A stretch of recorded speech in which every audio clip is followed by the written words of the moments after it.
Hi guys, welcome back to our channel. పెద్దలు అంటారు కదండి, ఇంటిని చూసి ఇల్లాలని చూడని చెప్పి. సో ఇలా ఉంటుందన్నమాట ఇంటిని చూసి ఇల్లాలని చూడడం అంటే.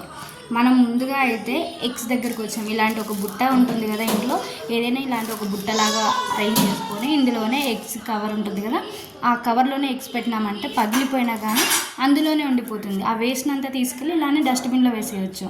అండ్ ఇక్కడ పక్కనే చూస్తున్నారు కదా ఉల్లిగడ్డలు కూడా ఇలాంటి ఒక బుట్ట అరేంజ్ చేసుకొని ఇట్లా కవర్లోనే తెచ్చి పెట్టామంటే, తెచ్చినది ఇట్నే పెట్టినామంటే ఇందులోని పొట్టు కానీ అన్నీ ఇట్నే ఉంటుందన్నమాట. పక్కనే ఎల్లిపాయలు ఇట్లా అరేంజ్ చేసుకోవచ్చు, నెక్ట్ది కానీ, లేదు అంటే కవర్ అయినా కానీ పర్లేదు.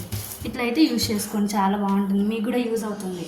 అండ్ అలాగే ఇక్కడ కుండ, ఎండాకాలం వచ్చింది కదంటే ఇప్పుడు అందరు కుండ నీళ్ళే తాగుతారు కదా.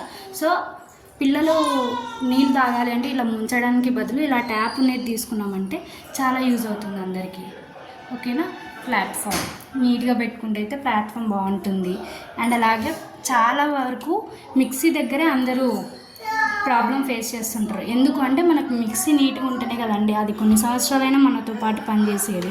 మనం ఏదైనా వాడిన వెంటనే ఇట్లా నీట్గా క్లీన్ చేసి పెట్టుకున్నామంటే బాగుంటుంది అనమాట. మిక్సీ కానీ అండ్ అలాగే రైస్ కుక్కర్లో అయితే వాటర్ వేసి కడగలేము, కానీ ఒక క్లాత్ ఉంటుంది కదా, తడి క్లాత్ తీసుకొని తుడుచుకున్నామంటే ఇట్లా నీట్గా కనిపిస్తుంది. ఈ రెండు కొని ఒక 4.5 సంవత్సరాలు అయితే అయిందనమాట. ఓకేనా. ఇలా చిన్న రోలు, ఏదైనా చిన్న మిరియాలు కానీ అలా దంచుకోవడానికి ఒక చిన్న రోలు. ఇప్పుడు సిటీస్లో అయితే రోళ్ళు అందుబాటులో లేవు కాబట్టి ఇలాంటి చిన్న రోళ్ళు.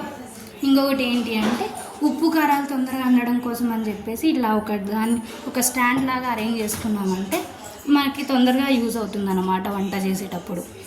అండ్ అలాగే గ్యాస్ స్టవ్ అంటే మెయిన్గా గుర్తొచ్చేసి పైపును కూడా మనం ఇట్లా నీట్గా పెట్టుకున్నామంటే బాగుంటుంది. అండ్ ఇంకొకటి నూనె డబ్బా వచ్చేసరికి జిడ్డు ఉంటుంది కదండి, అలా ఉండకుండా ఇలాంటి ఒక గిన్నె కానీ, లేదు అంటే స్టీల్ది కానీ ప్లాస్టిక్ది కానీ ఇలాంటిది పెట్టుకున్నామంటే మనం నూనె తీసుకున్న వెంటనే ఇలా పడిపోతుంది అనమాట. ఆ వేస్ట్ అంతా ఇక్కడే ఉంటుంది కదా. అండ్ అలాగే ఎలా పడితే అలా వాడకుండా మనం చపాతీ అలా చేసేటప్పుడు ఇలాంటిది అయితే యూజ్ చేసుకోవచ్చు. వాటి మీద ఆయిల్ పూయడానికి, కర్రీస్లో వేయడానికి అయితే ఇలా హ్యాంగర్ ఉన్న స్పూన్ అయితే మనకి బాగా యూజ్ అవుతుంది కదండి. సో అందుకోసం కిచెన్ టైల్స్ కూడా మనం వంట చేసిన వెంటనే క్లీన్ చేసుకున్నామంటే ఇంత బాగా నీట్గా కనిపిస్తుంది అనమాట. స్టవ్ కానీ టైల్స్ కానీ అంతా. ఈ స్టవ్ను కూడా వంట చేసిన వెంటనే మనం నీట్గా చేసుకున్నాము అంటే ఇది కొన్ని సంవత్సరాలైనా మనతోనే ఉంటుంది. ఈ స్టవ్ తీసుకొని దగ్గర 15 సంవత్సరాలు అవుతుంది అన్నమాట. ఓకే. అయినా కానీ ఇంతే నీట్గా ఉంది, ఇంతే మంచిగా పనిచేస్తుంది ఇది. ఇంకొకటి కసు చెత్త, మనం వేస్ట్ అంతా కట్ చేసి వేస్తాం కదా, అది ఎక్కడ పడితే అక్కడ వేయకుండా ఇలా ఒక ప్లాస్టిక్ డబ్బా కానీ అలా పెట్టుకొని అందులో కవర్ వేసుకున్నామంటే ఆ వేస్ట్ అంతా ఈ కవర్లో వేసుకోవచ్చు, తీసుకెళ్ళి డస్ట్బిన్లో అయితే వేయచ్చు. ఇంకొకటి మనం ఎర్లీ మార్నింగ్ ఏదైనా ట్యాబ్లెట్స్ కానీ అలా యూజ్ చేసుకోవాలి, గుర్తుండవు అని అన్నప్పుడు మనం పొద్దున్న నుంచి నైట్ వరకు ఉండేది వంటింట్లోనే కదా. సో అప్పుడు మనకి ఇవైతే యూజ్ అవుతాయి. అవును కదా, నేను ట్యాబ్లెట్ వేసుకోవాలి అని చెప్పి గుర్తుంటుంది. ఇలాంటి ప్లేస్లలో అయితే పెట్టేసుకోండి. ఓకేనా.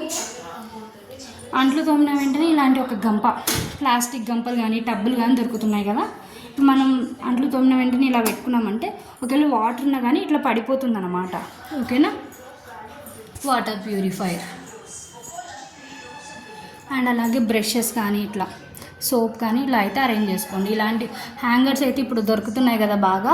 సో ఇట్లా యూజ్ చేసుకున్నామంటే బాగుంటుంది అనమాట చూడ్డానికి కూడా. అండ్ అలాగే పనంతా అయిపోయింది, చేతులు కడిగేసుకున్నాం, చీరలకి నైటీలకి చున్నీలకు కాకుండా ఇలా ఒక టవల్ని అయితే మనం హ్యాంగ్ చేసుకున్నామంటే బాగుంటుంది. వెంటనే దానికి తుడిచేయచ్చు. హ్యాంగర్స్ ఎలాగో దొరుకుతున్నాయి కదండి, సో అందుకు. ఓకేనా. వీడియో మీకు కూడా యూజ్ అవుతుందని చెప్పేసి అప్లోడ్ చేశానండి. నచ్చితే please like, share and subscribe to my channel.